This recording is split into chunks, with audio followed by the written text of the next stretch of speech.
नमस्कार, बहुत स्वागत है आप सभी का हमारे इस खास बुलेटिन में। मैं हूं आपके साथ मरियम अली। चलिए देश और दुनिया की तमाम बड़ी खबरें हैं उन पे एक नजर डाल लेते हैं। ईरान, इजराइल और अमेरिका लगातार इन सभी के बीच जंग जारी है, एक दूसरे की ओर जवाबी कार्रवाई की जा रही है। इसी बीच अब खबर ये आई है कि कुवैत पर जो ईरान ने हमला किया था उसके बाद अब ये लेटेस्ट अपडेट है कि कुवैत का कहना है कि ईरानी सेना ने कुवैत के क्रूड करियर पर अटैक कर दिया है। कुवैत पेट्रोलियम कॉरपोरेशन का कहना है कि कुवैती क्रूड करियर यानी कि अल सालमी पर ईरानी सेना ने हमला किया।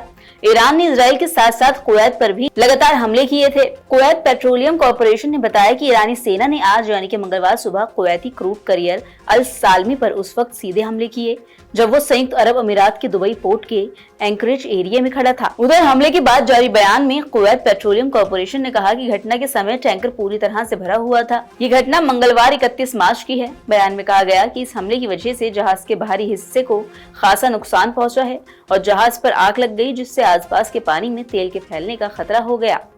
उधर अचानक हुए हमले को लेकर बयान में कहा गया, आपातकालीन प्रतिक्रिया और अग्निशमन टीमों को तुरंत सक्रिय किया गया और वर्तमान में संबंधित अधिकारियों के साथ मिलकर स्थिति को नियंत्रित करने और वहां के हालात को संभालने का काम कर रही हैं। जैसा कि हमने आपको बताया था बीते दिन कि प्रधानमंत्री नरेंद्र मोदी का गुजरात का दौरा होगा 31 मार्च का, और आज 31 मार्च है। आज गुजरात दौरे पर प्रधानमंत्री रहेंगे, जहाँ वो कई करोड़ की परियोजनाओं की सौगात वहां देने वाले हैं। यहाँ पीएम मोदी सानंद में एक सेमीकंडक्टर संयंत्र का उद्घाटन करेंगे और करीब 20,000 करोड़ रुपए से ज्यादा की कई विकास परियोजनाओं का शिलान्यास और उद्घाटन भी करेंगे। पीएम मोदी पहले सुबह गांधीनगर में सम्राट संस्कृति संग्रहालय का उद्घाटन करके एक जनसभा को संबोधित करेंगे।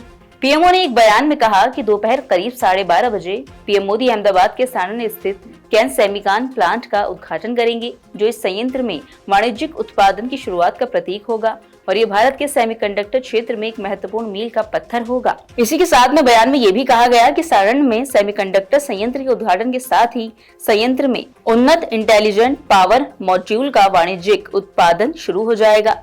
वहीं इस संयंत्र का उद्घाटन इंडिया सेमीकंडक्टर मिशन के अंतर्गत एक महत्वपूर्ण कदम है। साथ ही माइक्रोन टेक्नोलॉजी के बाद ही कार्यक्रम के तहत स्वीकृत परियोजनाओं में वाणिज्यिक उत्पादन शुरू करने वाला दूसरा सेमीकंडक्टर संयंत्र होगा। वहीं अब मौसम की बात की जाए तो बीते कुछ दिनों से दिल्ली एनसीआर में लगातार मौसम करवट बदल रहा है। देखा जाए तो सिर्फ दिल्ली एनसीआर नहीं, उत्तर भारत के कई राज्यों में मौसम में बदलाव देखने को मिला। कभी गर्मी देखने को मिली, कभी बारिश हो जाती है और ठंडी हवाएं भी चलती हैं। बीते दिन भी ऐसे हुआ, दिल्ली एनसीआर में बूंदाबांदी देखने को मिली। आने वाले दिनों के लिए भी यही पूर्वानुमान है आईएमडी का कि मौसम ऐसा ही रहेगा, यानी कि बारिश बीच बीच में होती रहेगी। सोमवार यानी बीते दिन आसमान में काले बादलों के साथ हल्की हल्की बूंदाबांदी देखने को मिली। दिल्ली एनसीआर के लोगों को गर्मी से कुछ हद तक राहत भी मिल गई। दिल्ली में आज के मौसम की बात की जाए तो आज ज्यादातर हिस्सों में आसमान में घने बादल छाए रह सकते हैं। उधर पश्चिमी दिल्ली समेत दक्षिण दिल्ली के अलावा कई इलाकों में बारिश होने की उम्मीद भी जताई गई। दिल्ली से सटे नोएडा, गाजियाबाद, गुरुग्राम और फरीदाबाद जैसे बॉर्डर वाले जिलों में भी बरसात होने की संभावना है। बारिश के साथ इन इलाकों में तेज हवाएं और बिजली चमकने का अनुमान भी लगाया गया। तापमान की बात की जाए तो दिल्ली के तापमान में अगले 2 दिनों के अंदर गिरावट देखने को मिल सकती है।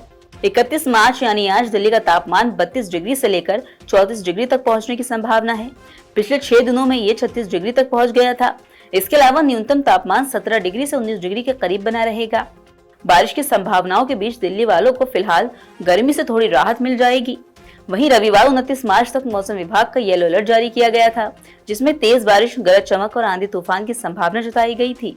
हम आपको लगातार देश और दुनिया की खबर से रूबरू करते रहते हैं। अब आपको बता दें कि इंडोनेशिया से एक बड़ी खबर सामने आई है, जहां बीते दिन एक नाव जो दूरस्थ गांव जा रही थी, खराब मौसम के चलते वो नाव डूब गई है, खराब मौसम की चपेट में आ गई और इस हादसे में जो घटना हुई है, करीब 27 लोग लापता बताए जा रहे हैं।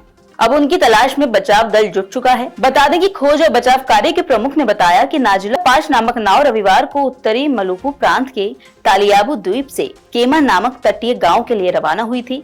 इसमें करीब 27 यात्री और चालक दल के सदस्य सवार थे।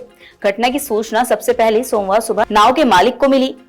उन्होंने अधिकारियों को जानकारी दी। जब नाजिला के कप्तान ने उनसे संपर्क करके बताया कि खराब मौसम के दौरान ऊंची लहरों से टकराने के बाद नाव का अगला हिस्सा टूट गया था।